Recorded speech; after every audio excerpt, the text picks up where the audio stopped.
Well, good morning. And this morning I want to talk about Psalm 63. And of course, I'm not talking about every one of the Psalms, but certainly I've been picking out a lot of them over the last weeks that we've been doing this. So today, Psalm 63, when you are desperate. And this is the way the Psalm starts. You, God, are my God. And I just want to start by saying that this is not just the repetition of an empty religious phrase, to say you, God, are my God.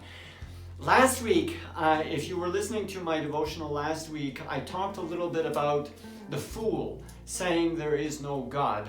Some people think that proving the existence of God is kind of like the end of the story. God exists, and that's the end. But actually, that would be like saying that proving to you that my wife exists is the end of the story, when in reality it's just the beginning of the story.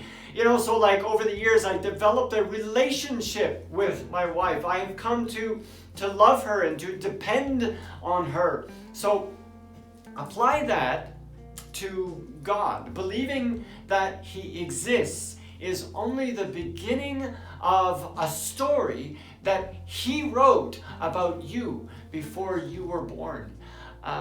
There's a point at which a God becomes my God. And so when does that happen? When does it happen? So we started in the psalm by saying, you, God, are my God. But it continues, earnestly I seek you. Earnestly I seek you. The word earnestly here is ardently or diligently. The word actually was used in another context of wild donkeys looking eagerly for food. If you know anything about donkeys, then you're understanding what this earnestly means. The point is this: to seek after God means to go after God with an intense desire. In this psalm, there's only longing for God's presence. There's only praise and joy and fellowship with God. Not one word, you can read it for yourself, but there's not one word of asking for temporal or even spiritual blessings. Lord, bless me. Lord, give me. Lord, I need this. Nothing. This psalm is about praise, joy, fellowship with God. There is a desire to know Him and to have a deeper understanding of His person and to worship Him for it.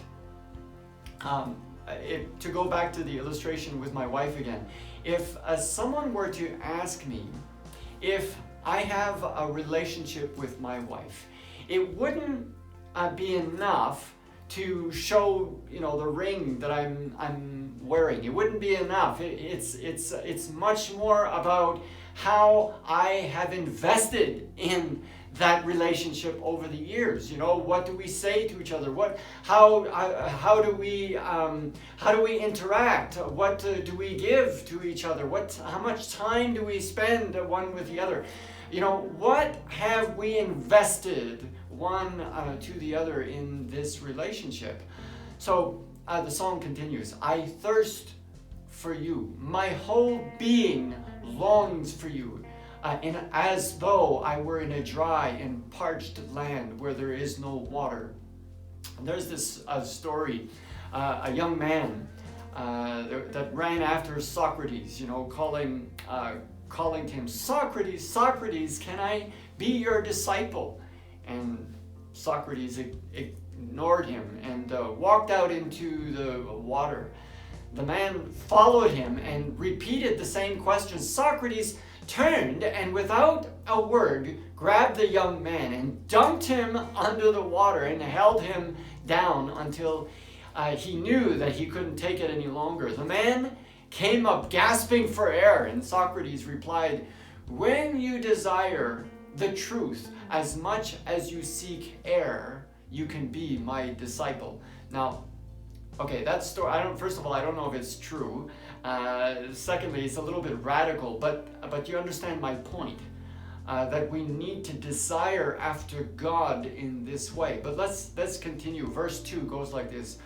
I have seen you in the sanctuary and beheld your power and your glory. Because your love is better than life, my lips will glorify you. Verse 4, I will praise you as long as I live, and in your name I will lift up my hands. I will be fully satisfied as with the richest of foods. With singing lips, my mouth will praise you. So when we desire after God in this way, we begin to pursue God in order to fill the vacuum of our lives. It's the only healthy way, by the way, to fill that vacuum. The fact is, it's easy to fill your life with things other than God. They may be good things, but they are not God. And God alone can satisfy your soul. Stop being desperate for those things or for those people you think you need, and start being dependent on the presence of God in your life. Be desperate for God.